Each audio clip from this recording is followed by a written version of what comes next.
भारत का कुछ नहीं बिगाड़ा दुश्मन की तलवारों ने, और भारत को बर्बाद किया है भारत के गद्दारों ने। पृथ्वीराज के साथ यदि जयचंद गद्दारी ना करता,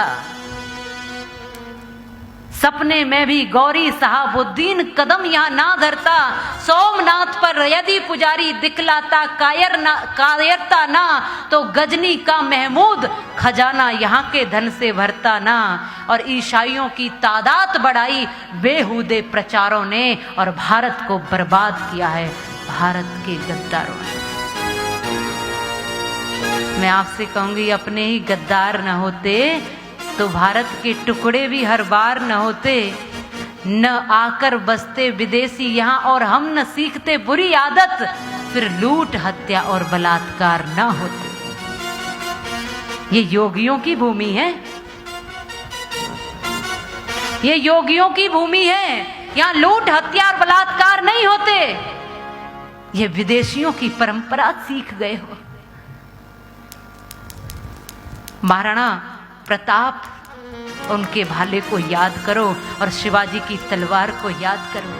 आप सब शिवाजी को महाराज मानते हो, सब पूजते हो ना। कितने लोग हैं जो शिवाजी महाराज को मानते हैं, पूजते हैं? मुझे हाथ खड़ा करके बताइए।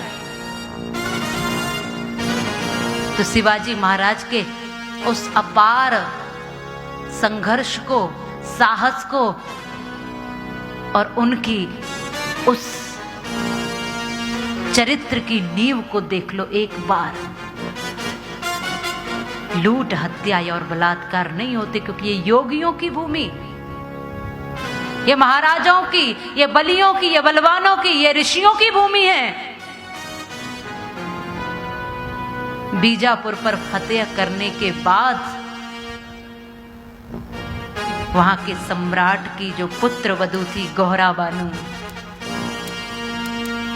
वो जब सभा में पहुंची शिवाजी महाराज के,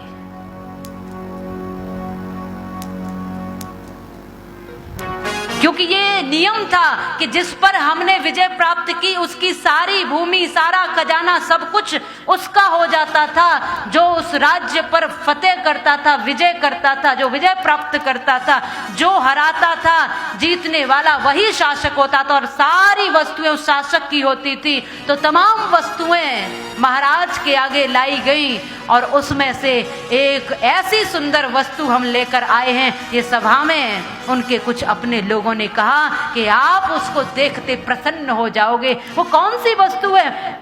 शिवाजी महाराज ने एकदम से पूछ लिया, ऐसी कौन सी वस्तु लाए हो वहां से?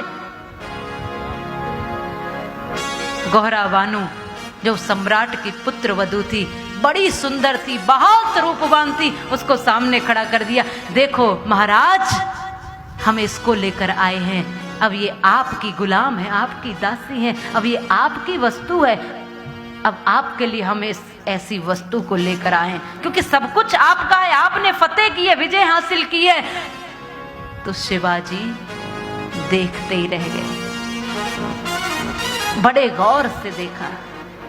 वो बहुत सुंदर थी, बड़े ध्यान से देखा।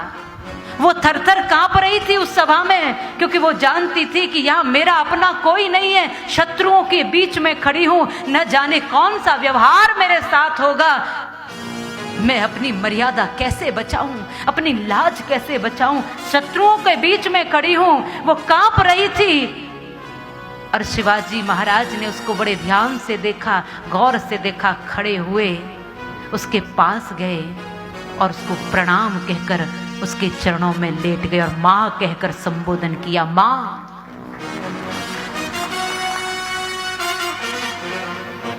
सब देखते रह गए, और हुंकारते हुए सभा में कहा कि ये मां है। कोई भी इसकी तरफ बुरी नजर से नजर उठाकर भी नहीं देखेगा, क्योंकि माताओं को हमने मां माना है, भवानी माना है।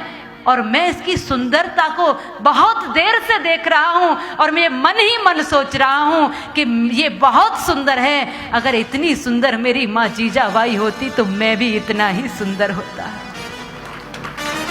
ये वो परंपरा जहां लक्ष्मण